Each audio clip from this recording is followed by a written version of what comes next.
सो अब आगे जो हम देखेंगे वो रे ऑप्टिक्स में रिफ्रैक्शन के एप्लीकेशंस को देखेंगे कि इसके क्या क्या एप्लीकेशन हमें मिलते हैं। तो चलिए इसके बारे में बात कर लेते हैं। जो पहला एप्लीकेशन हमें जानना है वो है रियल डेप्थ और अपैरेंट डेप्थ। आपने देखा होगा कि अगर एक ग्लास एक आपके पास पड़ा हो इस तरीके का, यहाँ एक सिक्का दीजिए, ये ग्लास है खाली, थोड़ी देर बाद आप क्या करेंगे,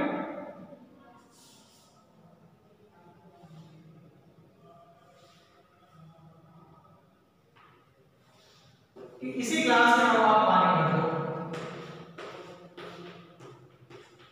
अब आपको लगेगा कि ये जो सिक्का है ना, ये तली जो है ऊपर आ रही है इस तरीके से, और ये सिक्का आपको कहाँ दिखेगा, यहाँ दिखेगा। पानी की गहराई जो है अब आपको लगेगी कि पानी मतलब ये सिक्का कहाँ पड़ा हुआ है, ये इतनी गहराई में पड़ा हुआ है, इतनी गहराई। और जब हम पहले इसके तल से देखते थे तो ये पॉइंट अगर इसका तली यहाँ पर है, ए से पहले ये जो दूरी आ रही है वो मालूम नहीं इतना महसूस होता है, लेकिन अभी इतना महसूस हो रहा है कि इस ए से ये नया पॉइंट जो है इसका नाम डी डैश रखते हैं, वो केवल इतना महसूस हो रहा है।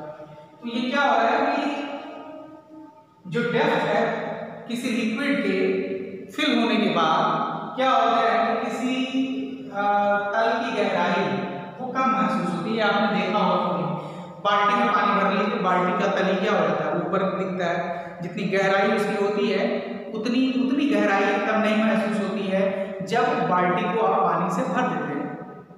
तो ये ऐसा रिफ्रैक्शन की वजह से होता है, उसको हम आज एक्सप्लेन करने की कोशिश करेंगे आपको। हाँ, उसको बताने से पहले मैं एक चीज जरूर आपको बता देना चाहूंगा, वो ये कि लाइट जो है वो अगर नॉर्मल कहीं इंसिडेंट हो रही है तो ना तो उसमें रिफ्लेक्शन होगा ना रिफ्लेक्शन। इसीलिए आपको याद होगा कि जब भी हम ये इंटरफेस ड्रॉ करते थे ना, यहाँ में नॉर्मल होता था वो क्या होता था, स्ट्रेट जाता था, तो कोई ड्यूरेशन नहीं होता था। इसी तरीके से आंख अगर आप किसी चीज को देखते हैं तो उसको सीधी लाइन में देखेंगे, जैसे ये लाइट में अगर मान लो ऐसे आ रही है और इस तरीके से जा रही है और आप यहाँ हैं, यहाँ से देख रहे हैं, यहाँ ये एक पॉइंट है, पॉइंट का नाम है O। पॉइंट O जो है ये पूरा लिक्विड से भरा हुआ है, ऐसे समझो कि आप लिक्विड से भरा हुआ है, ये ऐसे गया और एयर में इस तरीके से आपके आंख में कौन सी रोशनी जाएगी, यही तो जाएगी, ये थोड़ी जाएगी, ये रोशनी पहुंची। तो आप तो हमेशा कैसे आदमी जो देखता है वो कहाँ देखेगा, वो सीधी रेखा में देखेगा। तो सीधी रेखा में देखेगा तो वो देखेगा ऐसे इस तरीके से। इसको यही चीज कहाँ दिखाएगी, यहाँ दिखाएगी। ये जो O है पॉइंट O, वो कहाँ दिखाएगा, यहाँ दिखाएगा। ये चीज आप समझो। हम जब भी कोई चीज देखते हैं जो लाइट रे हम तक आती है, वो लाइट रे हमको वो इमेज कहाँ दिखाई देगी, दिखाएगी उस ऑब्जेक्ट की एकदम सीधी रेखा में। तो ऑब्जेक्ट तो यहाँ है लेकिन हमको हमारी आंख कहाँ दिखा रही है, यहाँ। इसीलिए कहा जाता है कि आंख जो दिखाती है वो जरूरी नहीं है कि सच हो। ये हर रोज आपके साथ होता है, अभी मैं वो चीज आपको करके दिखाऊंगा भी। इसलिए ये चीज आपको अपने दिमाग में पहले से बना के रखना है कि हमारी आंख सीधी रेखा में देखती है। इसलिए जरूरी नहीं है कि जो चीज जिसकी इमेज जो रे ऑब्जेक्ट से जा रही है और आपकी आंख की इमेज बना रही है वो ऑब्जेक्ट वही हो जहां आपकी आंखें आपको दिखा रही है। गलत है साहब, देख लीजिए आप, यही ऑब्जेक्ट आपका यहाँ है जबकि आपकी आंख सीधी रेखा में दिख रही है, ऑब्जेक्ट तो यहाँ है लेकिन वास्तव में कहाँ है, तो यहाँ है। तो इस चीज को भी अपने दिमाग में बनाए रखिएगा। अब हम आगे चलते हैं और यहाँ हम एप्लीकेशंस के बारे में बात करेंगे, एप्लीकेशंस ऑफ रिफ्रैक्शन। बहुत सारे एप्लीकेशंस हैं जो हमको इंपॉर्टेंट डिस्कशन करना है, उस पर करेंगे एप्लीकेशन ऑफ रिफ्रैक्शन। तो जिसमें पहला एप्लीकेशन हमको फाइंड करना है वो है अपैरेंट डेप्थ।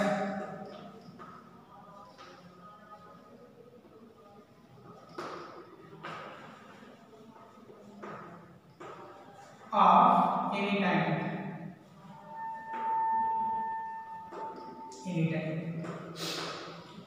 अब आप ऐसा समझिए कि ये है ऐसा आपका एक टाइम, एक छोटा सा टाइम, इसमें भी पूरा पानी का ये तल है आपका। इस तल देखो, इस तल के सारे पॉइंट्स हैं, जो इसका तल है, जो इसका बेस है, इसमें से हमने एक कोई पॉइंट चुन लिया, ठीक है जी। ये पॉइंट का नाम हमने रख दिया O, ठीक। ये टाइम है, जैसे बात है टाइम में पानी है, जैसे ही पानी भरेगा क्या होगा देखिए, एक नॉर्मल रे हमने याद किया, नॉर्मल रे सीधे जाती है, चलिए नॉर्मल रे है, नॉर्मल रे से निकाल के डायरेक्ट से ही बना लीजिए, पता चल जाता है कि हम नॉर्मल रे है, नॉर्मल रे के सीधे चलिए, कोई दिक्कत नहीं। ये वाटर है और आप जानते हैं refractive index of water, this is को हमें मालूम है कि mu water is greater than mu है। तो लाइट कहां से कहां जा रही है, डेंसर टू रेयर, तो लाइट इज ट्रैवलिंग, हम यहां लिख लेते हैं light is travelling from denser, water से ट्रैवल कर रही है डेंसर टू रेयर। तो क्या होगा, अब मान लो यहां एक नॉर्मल ड्रॉ करते हैं, एक लाइट रे ऐसे जाती है, एक एंगल पे, क्या एंगल बना रही है, देखो बच्चों एंगल आई, और ये एंगल आई जो बना है वो कहां है, डेंसर मीडियम में। तो जब ये बाहर जाएगी, लाइट जब बाहर जाएगी तो क्या होगी, नॉर्मल से दूर जाएगी, ये हो गया एंगल ऑफ रिफ्रैक्शन। यहां तक किसी को कोई प्रॉब्लम नहीं होगी। अच्छा जी चलिए, अब आप यहां धीरे धीरे आंख लगाए बैठे हुए हैं, ये हाँ ये आपकी आंख है, तो यहां से आप देखिए, हमने आपको बताया कि इमेज कहां बनती है, जहां दो लाइट रेज आपस में मिल रही हो, और आपकी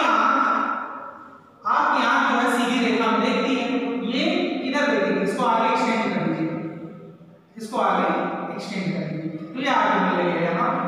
तो जब ये यहाँ पे आगे मिल रही है, और ये जो इमेज है, ये जो लाइट रेज है कहां से निकली, इससे, तो इसी की इमेज जहां ये वाली लाइट, यहाँ ये वाली रे और ये वर्चुअल रे और ये वाली नॉर्मल रे यहाँ मिल रही है, वही आपका क्या मिलेगा, वही होगा इस O का वर्चुअल इमेज।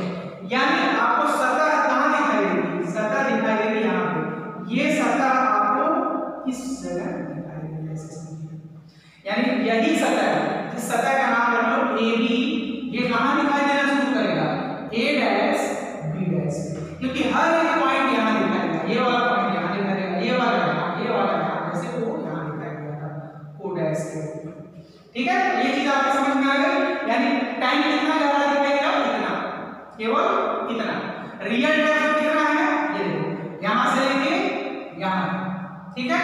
तो रियल डेप्थ जो है वो मान लो कितना हो गया, ये मान लो ये x है और ये x डैश है, तो रियल डेप्थ कितना है, x से, रियल डेप्थ यहां लिख लो, रियल डेप्थ कितना है, x से की वैल्यू मान लो d है जी। और आपने क्या देखा, एक नॉर्मल और ये लाइट के सीधे आपको कहां मिले, O डैश पे, यानी ये A डैश B डैश क्या होगी, इसकी वर्चुअल डेप्थ, वर्चुअल डेप्थ कितनी होगी, इतनी, कितनी, x A डैश। तो अपैरेंट डेप्थ इसी को, या वर्चुअल डेप्थ क्या लिखेंगे, अपैरेंट डेप्थ, अपैरेंट डेप्थ जो होगा वो कितना होगा, x A dash, x A dash, और उसकी वैल्यू कितनी होगी, इसकी वैल्यू हम लिख देते हैं, इसकी वैल्यू आपने d ली है, तो इसकी वैल्यू ये जो है, ये इसकी वैल्यू आप लिख लें d डैश, ये इतना जो है इसकी वर्चुअल कितनी आपको गहराई महसूस होगी, उसका नाम बोलूंगा आप d डैश। यहां तक आपको कोई प्रॉब्लम नहीं होगी, ठीक है। स्मॉल एंगल्स होते हैं, स्मॉल एंगल्स, ये बहुत स्मॉल एंगल्स होंगे, देखो ये क्या है, I, और ये दोनों लाइन क्या है, पैरेलल है, तो ये अल्टरनेट एंगल से ये भी क्या होगा, I होगा, है जी। और ये लाइन दोनों पैरेलल है, तो ये R है, तो करस्पॉन्डिंग एंगल से भी R होगा। यहां तक किसी को दिक्कत दिक्कत नहीं होगी। अच्छा चलिए इसका नाम हम कुछ नामकरण भी कर लेते हैं। ये मान लो पॉइंट है M और ये है N। अब आगे चलते हैं और देखते हैं। सबसे पहले हम यहाँ assumption करेंगे for small angle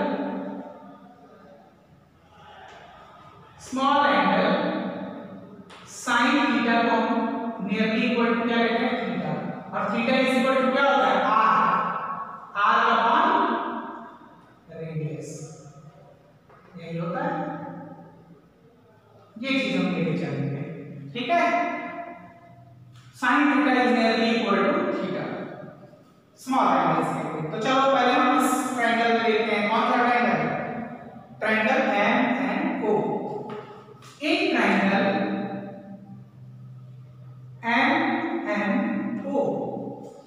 MNO में अगर हम MNO में ये क्या है I sin, ये किसके बराबर होगा?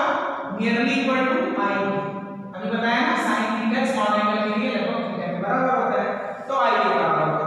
I is equal to R, R क्या है ये, और रेडियस कितना है ये, तो R यहाँ पे कितना है MN। ये याद रखिए आगे पूरे ऑप्टिक्स में यही चलने वाला है, small angles R upon radius. R हमेशा परपेंडिकुलर और रेडियस हमेशा बेस वाला पोर्शन होते हैं। तो MN upon this is MN upon MO, MN upon MO,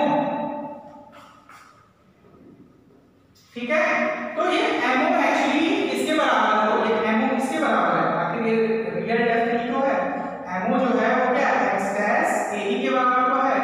तो यहाँ पे आ जाए तो पहले से बढ़ा लो सर ये x है, तो x है, और यही किसके बराबर है? इसको चाहे हम ले सकते हैं MO भी लिख सकते हैं, यानी रियल डेफिनेट जो है वो किसके बराबर है? MO के बराबर है। तो इसको हम क्या लिख सकते हैं? MN upon real depth D। दूसरा ट्रायंगल क्या है? छोटे वाले ट्रायंगल में MNO डैश। अब इन ट्रायंगल MNO डैश क्या जाते हैं? MNO dash. जब MNO डैश में हम आएंगे तो हम लिखेंगे sin R is nearly equal to R। इसके लिए भी R, इसका भी R कौन होगा? ये वाला MN ही होगा, MN, और बेस क्या होगा? MO dash. अब देखो MO डैश जो है, MO डैश क्या है? MO डैश किसके बराबर है? इसी के बराबर तो है x dash b dash, x dash b dash, या x डैश जहां a हमने लिखा है इसको, तो x डैश b डैश या x डैश, सॉरी, तो x डैश अपैरेंट है, तो मैंने लिखा था x डैश ये किसके बराबर है? इसी के बराबर तो है, ये इतनी गहराई तो है, यानी MO dash this is equal to MO dash. तो MO डैश ये क्या है? अपैरेंट डेप्थ ये हो गया MN अपॉन MO डैश, जो कि आपके पास क्या है? MO डैश किसके बराबर है? अपैरेंट डेप्थ D डैश के बराबर। चलिए यहां तक तो सारा मामला फिट हो गया। अब हम क्या करेंगे? This is your first and this is your second equation. तो डिवाइड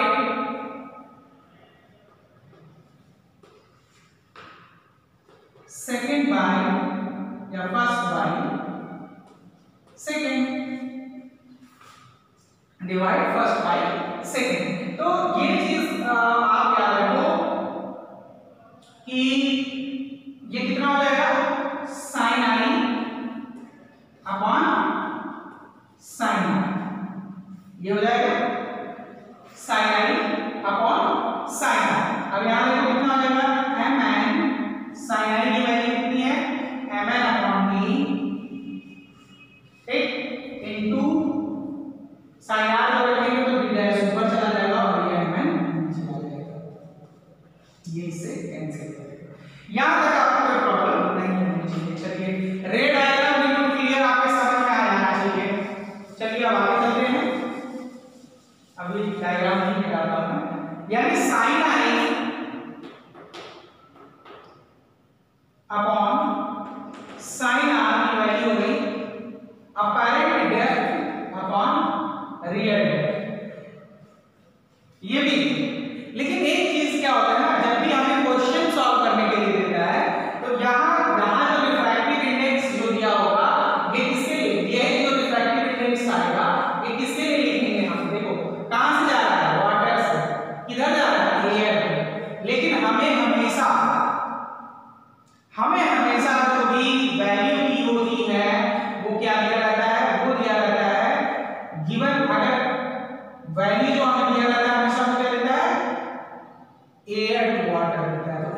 कंडीशन में हमारे पास ये इक्वेशन क्या हो जाएगा, उलट जाएगा, sin i upon sin r is equal to real depth upon यानी रिफ्रैक्टिव इंडेक्स अगर ये म्यू दिया हुआ है म्यू वाटर समझ लो यहाँ ये कर रहे हैं तो ये किसके बराबर होगा, ये कोई भी लिक्विड हो सकता है, जरूरी नहीं है वाटर ही हो, ऑयल हो सकता है, टर्पेंटाइन ऑयल हो सकता है, पेट्रोल हो सकता है, डीजल हो सकता है, कुछ भी हो यहाँ हो।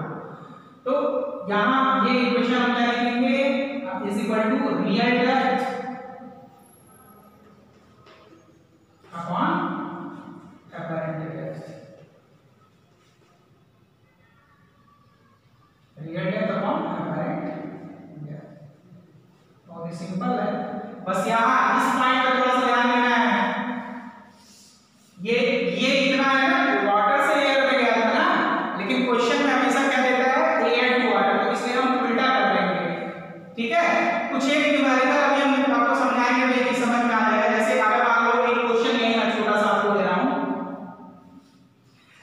क्वेश्चन ये बहुत इंपॉर्टेंट है, mu air to water, mu air to water है 1.3, ठीक है। फाइंड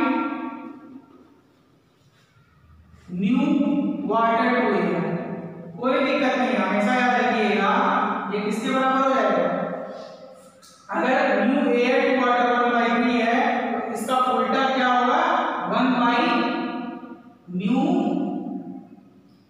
एयर टू वाटर, 1 में हो जाएगा, यानी ये वैल्यू कितनी हो जाएगी 1/1.3। ये क्वेश्चन भी आपके समझ में आएगा और ये रिलेशन भी आप याद रखिएगा, it's a very important relation, ये चीज समझने के लिए तो वेरी इंपॉर्टेंट करके यहाँ एक रिलेशन आप याद रखेंगे कि अगर म्यू ए बी है तो ये किसके बराबर होगा अपॉन म्यू बी ए, यानी म्यू ए बी अगर क्या दिया हुआ है 1/2 दिया हुआ है तो म्यू बी ए कितना हो जाएगा 2 हो जाएगा, उलट जाएगा। ये रिलेशन बहुत इंपॉर्टेंट है, इसी का यूज हमने यहाँ किया है कि हमेशा जो वैल्यू आता है ना रिलेटिव रिफ्रैक्टिव इंडेक्स जो देता है वो एयर के रिस्पेक्ट में हमेशा देता है, यानी एयर से वाटर में दिया होगा, वाटर से एयर में नहीं दिया होगा, इसलिए हमने यहाँ ऐसा किया हुआ है। तो ये जब हम एयर टू वाटर करेंगे तो ये हाँ ये रिलेशन भी उल्टा यहाँ पे हो जाता है, ये ऊपर क्या था साइन आर आ रहा और ये क्या हो जाता साइन आ जाता, ठीक है इस तरीके से। और क्वेश्चन जो आता है वो इसके साथ आता है ऐसे, ठीक है। चलिए ये छोटा सा क्वेश्चन इसमें हम लोग करेंगे तो बहुत ज्यादा क्लियर हो जाएगा ये सारी चीजें, इसमें ये रिलेशन आपको याद रखना है तो किसका ही यूज यहाँ हुआ है, हम इसका डायरेक्ट यूज ये भी आप लोगों को भी सही है, तब apparent depth upon real depth करना पड़ेगा और रिफ्रैक्टिव इंडेक्स आपको निकालना पड़ेगा, वो वाटर टू एयर निकालना पड़ेगा, तब जो वैल्यू दी रहेगी क्वेश्चन में उसको उल्टा करोगे तब ये अभी इसका अप्लाई करके आपको लिखना है, क्यों ऐसा है क्वेश्चन हम लोग लिखते हैं।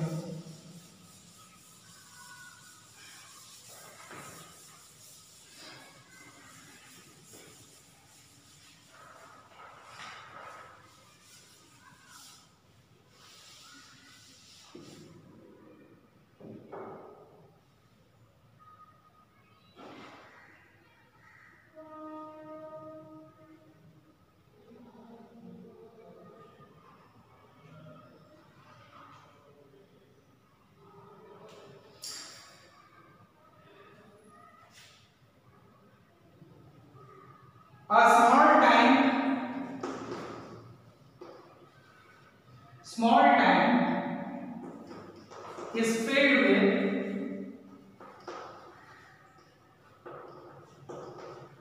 liquid whose refractive index 1.5। ये जो लिक्विड है यानी एयर टू लिक्विड है, देखिए यही मामला चाहिए जो air to liquid 1.5। Find the depth of tank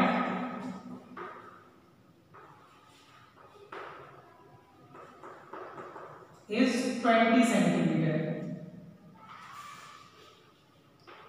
Find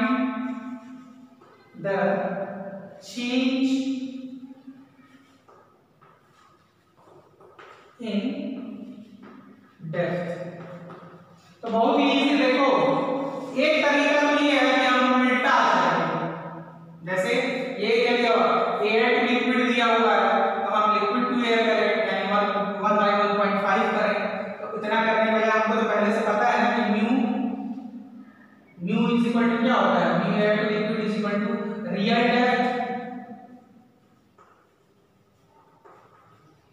depth upon apparent depth. ठीक है, यानी डी बाई डी डैश, ये हमने पढ़ा है। म्यू इज इक्वल टू हमारे पास है D upon D dash, real depth upon apparent depth. तो रियल डेप्थ यहाँ म्यू की वैल्यू है कितनी, 1.5। तो रियल डेप्थ कितनी है, 20 सेंटीमीटर। सेंटीमीटर में ये याद रखो, चलो कोई बात नहीं।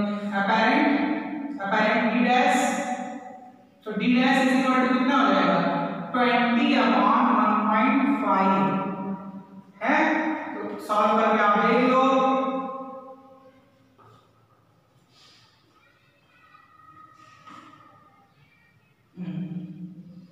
यानी 40/3। तो ये लगभग कितना आ जाएगा, 40/3, 40/3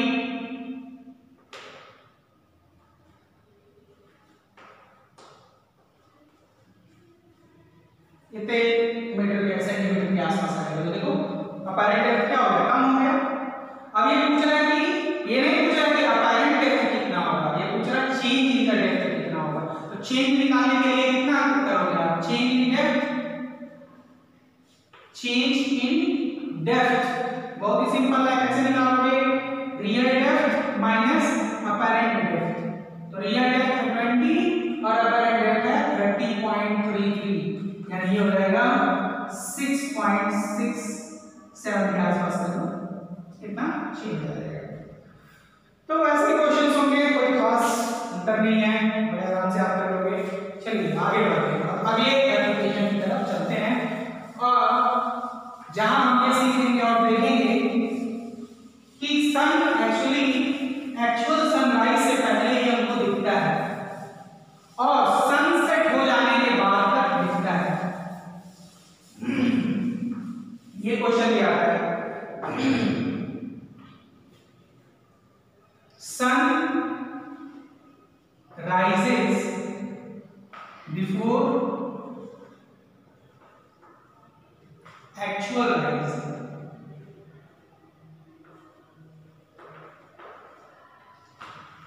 and sun set after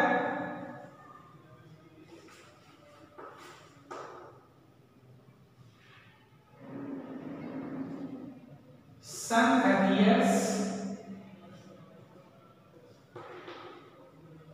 after actual sunset। मतलब सनसेट हो चुका रहता है फिर भी आपको सन दिखेगा, सनराइज अभी हुआ नहीं तभी दिखेगा।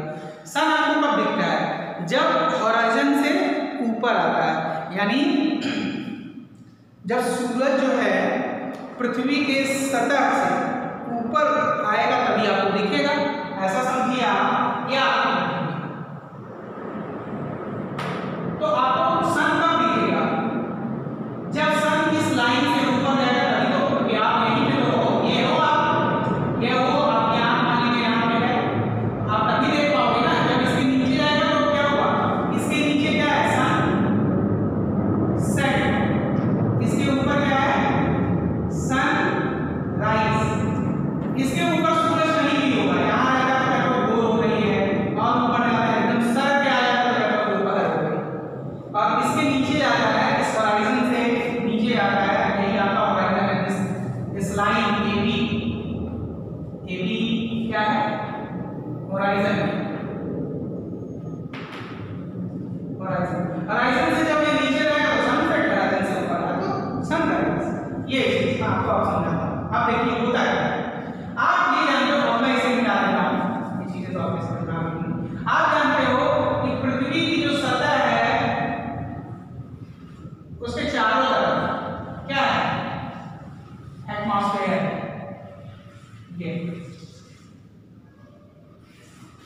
और ये भी आप जानते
जी आपने तो ऐसा बताया। अच्छा इसको थोड़ा और बाहर निकाल लेते हैं ताकि हमारे यहाँ ये यहाँ है हमारा सूरज।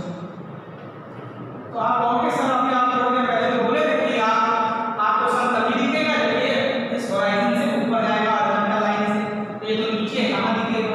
तो मैं कहूँगा दिखेगा। कैसे दिखेगा?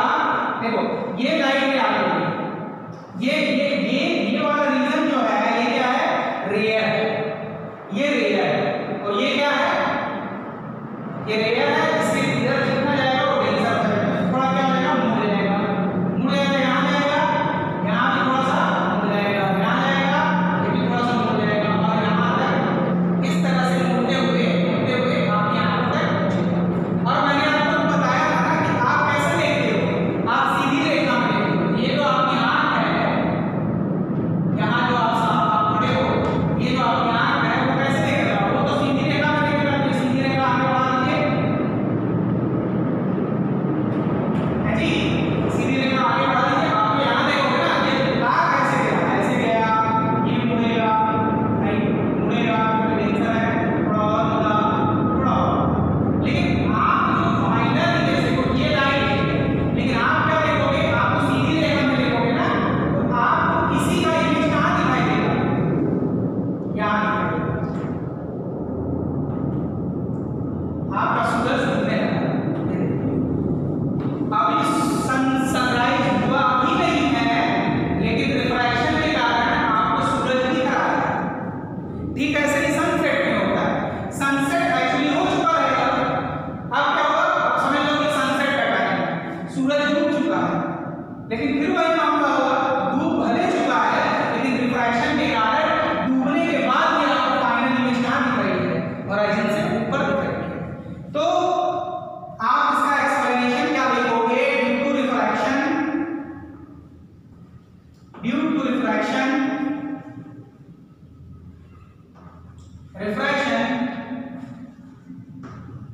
the sun appears above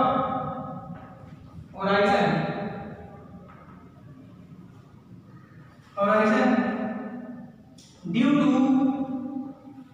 multiple refractions caused by different layers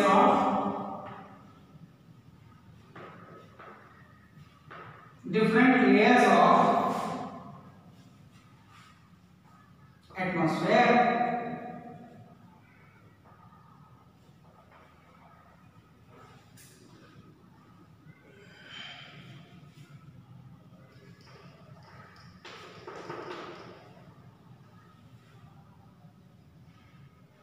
दो atmosphere before sunrise, before actual sunrise and after actual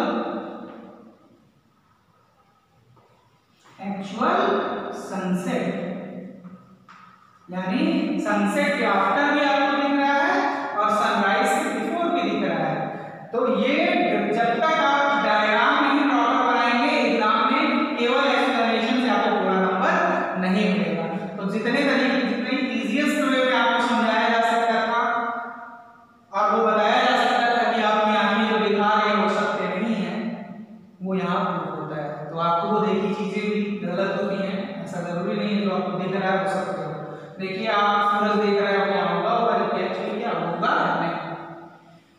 तो ये चीजें हैं। अब इसके बाद हम टोटल इंटरनल रिफ्रैक्शन के बारे में पढ़ेंगे, वो अगले लेक्चर में पढ़ेंगे। अभी यहाँ हम लोग खत्म करते हैं। मुझे लगता है आपको कुछ मजा मिला होगा यहाँ पे, खासकर इस चीज को जान के जो आंखें देखते हो जरूरी नहीं है कि सच